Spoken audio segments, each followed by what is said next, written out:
Hi viewers, ఈ వీడియోలో మనం ఓ క్రేజీ అప్డేట్ను తెలుసుకోబోతున్నాం. మరి లేట్ చేయకుండా వీడియోలోకి వెళ్ళిపోదాం. తెలుగు సినీ పరిశ్రమలో సూపర్ క్రేజ్ కలిగిన సీనియర్ స్టార్ హీరోలలో మెగాస్టార్ చిరంజీవి గారు ఒకరు. ఇకపోతే చిరంజీవి ప్రస్తుతం బింబిసారా ఫేమ్ మల్లాడి వశిష్ఠ దర్శకత్వంలో రూపొందుతున్న విశ్వంభర అనే సినిమాలో హీరోగా నటిస్తున్నాడు. ఈ మూవీని యువి క్రియేషన్స్ బ్యానర్ పై వంశీ ప్రమోదులు భారీ బడ్జెట్తో నిర్మిస్తూ ఉండగా ఈ మూవీకి ఆస్కార్ విజేత ఎంఎం కీరవాణి సంగీతం అందిస్తున్నాడు. ఇకపోతే ఈ మూవీలో చిరంజీవికి జోడిగా త్రిష నటిస్తుంది.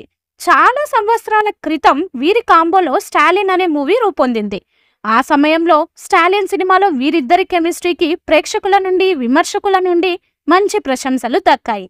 చాలా సంవత్సరాల తరువాత వీరి కాంబోలో వస్తున్న సినిమా కావడంతో ఈ సినిమాలో వీరిద్దరి కెమిస్ట్రీ ఇప్పుడెలా ఉంటుందో అని ఎంతో మంది ప్రేక్షకులు చాలా ఆతృతగా ఎదురు చూస్తున్నారు. ఇదిలా ఉంటే ఈ మూవీలో చాలా మంది నటీమణులు కీలక పాత్రల్లో కనిపించబోతున్నట్లు తెలుస్తోంది. అసలు విషయంలోకి వెళితే ఈ మూవీలో మృణాల్ ఠాకూర్, మీనాక్షి చౌదరి కీలక పాత్రల్లో కనిపించబోతున్నట్లు తెలుస్తుంది. ఇక ఈ మూవీలో ఈషా చావ్లా, సురభి, ఆషికా రంగనాథ్లు చిరంజీవికి చెల్లెళ్ల పాత్రల్లో కనిపించబోతున్నట్లు తెలుస్తుంది. ఇలా ఈ సినిమాలో చాలా మంది క్రేజ్ ఉన్న నటీమణులు ముఖ్య పాత్రల్లో కనిపించబోతున్నట్లు వార్తలు వస్తున్నాయి. ఇదిలా ఉంటే ప్రస్తుతం ఈ మూవీ షూటింగ్ ఫుల్ స్పీడ్ గా జరుగుతుంది. ఈ మూవీని వచ్చే సంవత్సరం సంక్రాంతి కానుకగా జనవరి 10వ తేదీన విడుదల చేయనున్నట్లు ఈ మూవీ బృందం చాలా రోజుల క్రితమే అధికారికంగా ప్రకటించింది.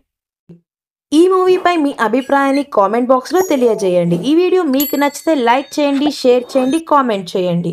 మరిన్ని అప్డేట్స్ కోసం మన ఛానల్ని సబ్స్క్రైబ్ చేయండి. అలాగే పక్కనే ఉన్న గంట సింబల్ని గట్టిగా టంగ్ టంగ్ అని కొట్టేసేయండి.